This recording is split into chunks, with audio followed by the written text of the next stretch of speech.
Hello, everyone. Welcome to day 12 of the 30-day growth marketing course. Hey, Swati.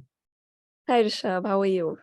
All good. I know that you also do a lot of copywriting for social media and other platforms. So today's topic will be of special interest to you. So today we're going to discuss copywriting. Yeah. So from landing pages, I thought it was a smooth transition to go from landing pages to copywriting, because you will need copy not just for landing pages, but also for your email campaigns, for social media, for your website, and so forth. And now Chat GPT has, sort of become the go-to place for people to write copy and content. And I know a lot of people may still be catching up, but more or less, people are using AI tools. People are also using a combination of copywriters and AI tools to get the best out of these tools. And before we get into the tools, what we'll do is we'll discuss a few frameworks, and those frameworks will help us frame the copy better, but also remember the structure of the copy. And then we can always get into the tools and see how the tools work, right? Sure. Cool. So the two frameworks that I use almost all of the time for all my clients and my projects as well. The first one is the AIDA framework. And AIDA stands for attention, interest, desire, and action. Okay. Now this applies to emails, posts, blogs, etc. Wherein the first, in this case, we're going to look at an example of email, right? Mm-hmm. So the attention is, why should someone care about the content that you're writing, that you're posting? And it's almost like on social media, you have the hook, which is the first 3 seconds of a video, right? Similarly, attention is the hook. This is where the person decides if the content is worth their time or not. Now, we're all flooded by a lot of content. So this is our key decision-making point where we could say, okay, is the subject line relevant for me? Is that something that I want to open or not? Similarly, if it's the first line on the LinkedIn post and then you have a see more option, that's your attention line. If that is good enough, then the person will see more and look at the entire post and so forth. With social media, it could be your caption first line or the first few seconds of your video and so forth. So this applies almost everywhere, but with copy specifically, it's like your first opening statement. Right? Okay. So can you think of like where attention would apply in terms of a landing page? I think the main headline. Right. So the first section, the main headline, that'll be your attention. So like we saw the click up example, replace your apps with one, etc. Like those are things where you would decide whether to scroll on the landing page or not. Yes. Cool. Awesome. So that's the attention aspect. The second one is interest. And this is, basically how you will be able to add value to them. So now they're starting to read your content. But why should they keep reading your email? In this case, it says, I just finished reading your latest piece on. So this is quite personalized. And in this case, the only reason the person would continue reading is because they know that this person is not messing around. They have done some research. They've actually consumed the content created by the receiver of this email, etc. So that will encourage interest. Now, there are obviously other ways of encouraging interest. In case of an email outreach, typically the best way to encourage interest is to have a personalized opening statement, right? Right. So that's going to be your interest aspect, but that's just for the person to be interested, not in your product or service, but in your content, but in consuming more of your content, whether it's on a landing page or an email or a social media post. The service or the business comes in only in the desire phase, right? So in the desire phase, you are actually going to make this transition from interest to action. So desire comes in between interest and action, wherein this person is saying, I thought you might also enjoy this content because so and so. Now they are starting to add in something which belongs to their business, etc., but in a way that it shows the value of what's in it for the other person. Okay. Okay. Right? So the reason aspect is really important here to get desire, right? To back up everything that you say with a because.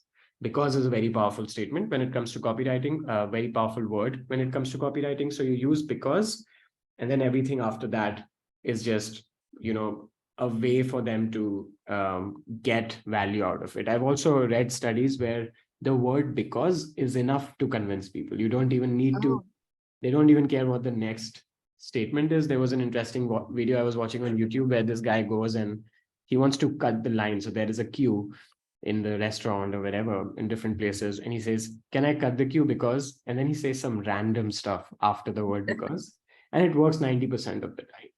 So, Wow. because so-and-so person is the president of the country or anything random. So the psychology behind that is just the word because is more or less convincing enough for people. So it doesn't matter what you place after the word because what your reasoning actually is. Now, further, if you have a strong reasoning, then even better, right? Yes. Cool. And finally, once you have this desire, you can actually take them to action, which is the call to action. I'd love to hear if you think this will be a nice fit for your website. Now, in this case, it seems like an outreach message where a person is trying to get a backlink from this particular website, a link to their article on their website. But this same framework applies to everything that we write. So what do you want them to do eventually? What's the action point? So this AIDA framework, one of the most popular copywriting frameworks, is quite handy when it comes to writing copy for landing pages or emails or websites or social media posts. So within a landing page also, you can see that we were exploring the ways to showcase the benefits, right? Which is the desire. And then we were finally asking them to sign up for a free trial, which was the action that people had to take. So very good use of the AIDA framework. And then we have the other framework, which is the before after bridge.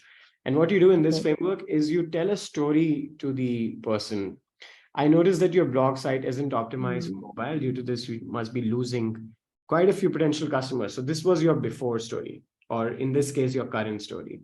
But you also show them a positive future, right? What could be the future? What if I told you there was a plugin which optimizes your blogs for mobiles, right? So after this, you will be able to get a website which people will be able to access from all devices. And then bridge is where you position your product or service. That's where you position your business. Our product, Opti Hobbies, can help you do that, right? So that's the final bridge. Weight loss is a good example, Swati, where people say, before, after pictures, and then have their service as a bridge to get from a before state to a desired future state that the person has in terms of their physical health, right? Yeah. And like, what do you suggest? Which of the two frameworks should one use, or does it depend, from platform to platform? Right, good question. So if I'm doing sponsored ads, especially for ad copy, or if I'm doing like salesy stuff, sales emails, I will use BAB, before after bridge. And if I'm doing LinkedIn posts, email outreach, then I will use AIDA or landing pages, etc. Because BAB, as you see, is quite short. It's quite short, right? So it's more catchy, it gets the attention, but it doesn't really encourage people to show interest, maintain the desire, and so forth. There is less to build on the story there. However, there are ways where people expand the BAB framework and add much more information about the before and the after state. So how I use it is, for LinkedIn, I would do AIDA, but I also use my own framework, which is APOC. And that's like my framework because it just works very well on LinkedIn for me. But if I were, to use one of these popular frameworks, I would do LinkedIn and landing pages, AIDA, and then I would have BAB for ad copy and sales email outreach. Right. Okay, got it. So those are like different ways that I use it. Now we'll get into the tools, which is really, the place where all of this execution stuff happens. Now, there are 4 tools that I use for copywriting: Jasper, Writesonic, Copy.ai, and Chat GPT. I use all 4 of them, but I think everyone has access to Chat GPT. So we're going to see how we can write content with Chat GPT, right?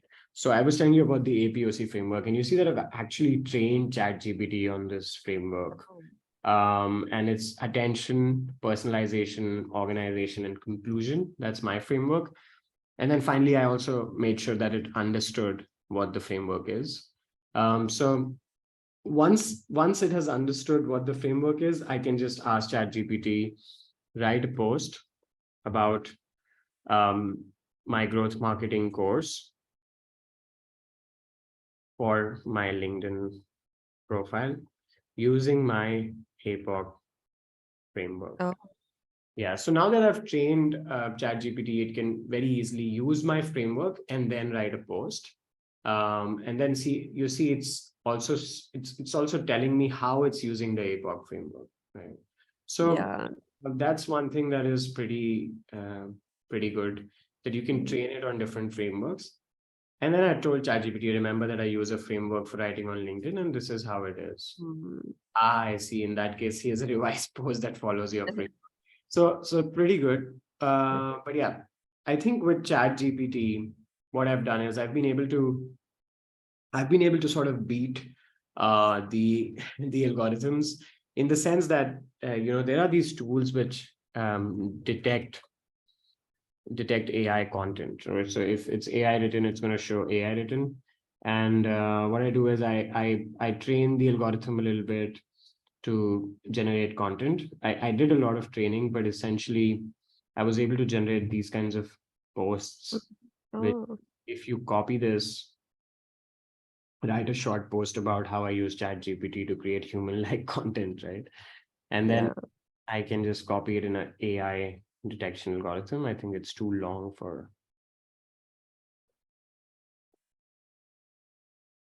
Let's just copy this much. Yeah, and I can optimize it further, but see, it's saying 97% human generated content. So it's really not being able to detect that this is AI content. We can always rewrite it a little bit to get to 100%. It's not that hard. But the point is that it's very easy to sort of beat these sort of detections by giving your own frameworks, by personalizing. Okay. There's also one way that I use a lot, one hack that I use a lot. Now rewrite the above so it does not sound like AI generated content. This is a very simple hack, but basically Chat GPT just rewrites the Yeah. content. So Looking very human-like, yes. I'm excited to share that I've launched a brand new growth marketing course. And these kinds of contents are obviously like 100% human written. So, I mean, you can tell by reading it. So those kinds of things are really powerful. So the framework that I use for ChatGPT is called the 3Ps framework. Okay. Mhm. Do you remember the 3Ps framework? So it's prepping, personalization, and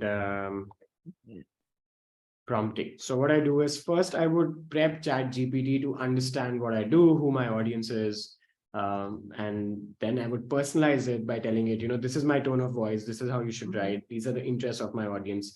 You can even tell Chat GPT to use emojis, but also to use slangs in a specific language. So for example, rewrite the above content using Aussie slang, like, let's say Australian slang. So it's taking my previous post, which is the fitness one. So a good day, mate, etc. Right. So it's essentially taking in the Aussie. Yeah. You can see with all of those setting clear Yeah. goals. With your lifestyle. Yes. Yeah. So like a true blue mate. So Yeah, now this does not look like AI yeah, generated at all. exactly. So not just the algorithms. I mean, the algorithms honestly don't matter, because Google has officially posted that they have no problem with AI generated content on their blog. So it does not really matter. But more importantly for the user, it really sounds Australian slang. And if that's your target audience, then this could be something which is very powerful. Okay. But yeah, those are some things that I do when it comes to using these tools. Prepping, prompting, and personalization is like my main framework. And there is one framework which I will give as a takeaway from this lesson, which is the CATS framework. And this is something that I used to remember whenever I write copy. The first thing I need to do is keep the customer in mind. So whoever your target audience is, just think about that audience. So give me an example, Swati, of a client that you work with, where you write content. Don't tell me that, but what they do. Yeah, so I work with a fashion brand, Yeah. and yes, so Who the is the target audience? target audience is women, females, and basically between the age of 25 to 35, 40. Yeah. So what I would do is I would have you think of one, not the target audience as a whole, but like one person. So think of Jessica. Jessica is 30 years old. Jessica is female. Let's say she lives in the US or Canada. Now, whenever you write, think that you're talking to Jessica, right? Sure. Okay. But that's like a hack. That's sort of a way to get more opens on your emails, to get more, because when you say I write for 30 to 40-year-old women, you don't send an email to 30 to 40-year-old women. You send an email to a Jessica, right? Yeah. Think about it that way. When Jessica is reading a subject line, it should sound like you are talking to Jessica, right? So even simple things like, how are you today, Jessica? Like that's a subject line, which sounds like you're talking to Jessica. Yeah. Some people even suggest to put a picture of that person on your screen when you write content. So there's like a lot of ways, but keep the customer in mind. That's the C in the cats. And then the A is ask questions. A lot of times when we write copy, we forget that it's actually supposed to be a conversation. So we are writing something, and then I could just write sometimes, do you feel the same way, right? And like that's in my copy itself, do you feel the same way? But people really resonate with that sort of stuff when you ask a question and then you continue writing your copy. Obviously, you don't get an answer there, but you ask questions in the copy. And then that's the A in the cats. And then the T is talking like writing, which is basically write like you would talk to that person. Right. So that also, like, these are simple ways, but one is that they beat AI. The second thing is that they would get you to a place where people actually enjoy reading your content. You putting out content is a different metric, but people enjoying reading your content is sort of the ultimate metric that we want to get to. And then finally, S is simplify sentences. You'll see that usually Chat GPT sentences are very standard, similar lengths. So you simplify sentences as a human being, and then you can ask Chat GPT also to simplify sentences on your behalf. One thing that I'm doing is I'm training Chat GPT on the CATS framework. So once I've done it, then Chat GPT is going to write basically content the same way that I write content. Right. I think with this framework, it's so personalized that your audience would feel more cared for and heard and seen in a way, because like the best content that I've received, I found, is that where I think, oh my God, how does this person know what I was thinking about and how did they write this? That's like the kind of content I want to read, and this is the sort of framework that helps you create that content. So so that's the key framework to remember, how to use the tools, and some popular frameworks also we discussed. Any questions, Swati? Any questions?